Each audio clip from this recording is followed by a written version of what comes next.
하나님이 우리를 얼마나 사랑하시는지 깨닫게 하소서. 이미 우리는 사랑을 입은 자입니다. 이미 우리는 사랑을 입은 자입니다.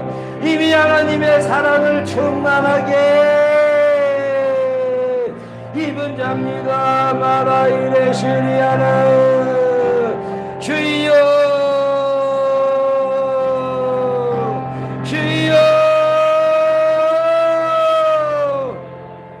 주여. 야곱아, 너를 창조하신 여호와께서 지금 말씀하시니라. 이스라엘아, 너를 지으신 이가 말씀하시니라. 너는 두려워하지 말라. 내가 너를 구속하였고 내가 너를 지명하여 불렀나니 너는 내 것이라. 네가 물 가운데로 지날 때 내가 너와 함께 할 것이라. 강을 건널 때 물이 너를 침몰하지 못할 것이며 네가 불 가운데로 지날 때에 타지도 아니할 것이요 불꽃이 너를 사르지도 못하리니 대저 나는 여호와 너의 하나님이요 이스라엘의 거룩하신 이요 너의 구원자이심이라. 내가 애굽을 너의 속량물로 구스와 스바를 너를 대신하여 주었노라. 네가 내 눈에 보배롭고 존귀하며 내가 너를 사랑하였은즉 내가 너를 대신하여 사람들을 내어주며 백성들이 너의 생명을 대신하리니 두려워하지 말라. 내가 너와 함께하여 너와 함께 함이니라. 아멘. 하나님, 우리의 행위와 상관없이 우리의 현재 모습과 상관없이 하나님은 우리를 내 눈에 보배롭고 존귀하다라고 말씀하십니다. 하나님, 우리 사랑하는 성도들, 하나님이 우리를 어떻게 느끼시고 어떻게 보시는지 하나님의 복음의 사랑으로 주님 보게 하여 주시옵소서. 우리는 보배로운 자입니다. 우리는 하나님 앞에 존귀한 자입니다. 우리는 이 세상 어떤 거와 바꿀 수 없는 하나님의 사랑을 입은 자입니다. 하나님 우리에 대한 하나님의 마음, 하나님의 느낌, 하나님의 감정, 주님 우리 사랑하는 성도들에게 더 깊이 풀어주십시오. 우리 사랑하는 성도들 안에 자신을 너무나 자책하고 수치스럽게 생각한 지체들이 있다면 너의 죄가, 너의 수치심이 나의 피로 해결되었다.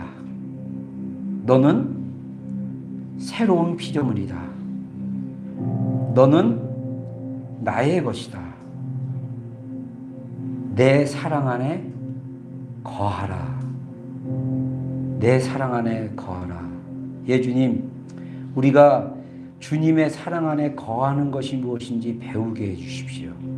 주님, 이번 홀리위크 동안 우리가 일상적인 생활 속에서 주님 더 기도에 집중하게 해주시고 하나님의 사랑 안에 거하는 것이 무엇인지, 우리를 향한 하나님의 감정, 우리에 대한 하나님의 느낌, 하나님의 사랑이 무엇인지 더 느끼고 더 경험하게 해주십시오. 하나님, 우리가 더 하나님의 사랑을 알기를 원합니다. 성령님이 우리 가운데 계시고 우리 가운데 역사하고 계시는데 주님, 이 성령님에게 더 민감할 수 있는 우리 지체들이 되게 하여 주시옵소서. 여호와는 내게 복을 주시고 너를 지키시기 원하며 여호와는 그의 얼굴을 내게 비치사 은혜 베푸시기 원하며 여호와는 그 얼굴을 내게로 향하여 드사 평강 주시기를 원하노라. 지금은 우리 구주 예수 그리스도의 크신 은혜와 하나님 아버지의 극진하신 사랑과 성령님의 내주하심과 교통하심과 함께 하심이 오늘 예배 가운데 있는 모든 지체들을 위해 또 예배 가운데 속한 모든 우리 건석들과 영혼들과 우리 사랑하는 성도들을 위해 지금부터 영원토록 함께 하시기를 간절히 축원하옵나이다. 아멘.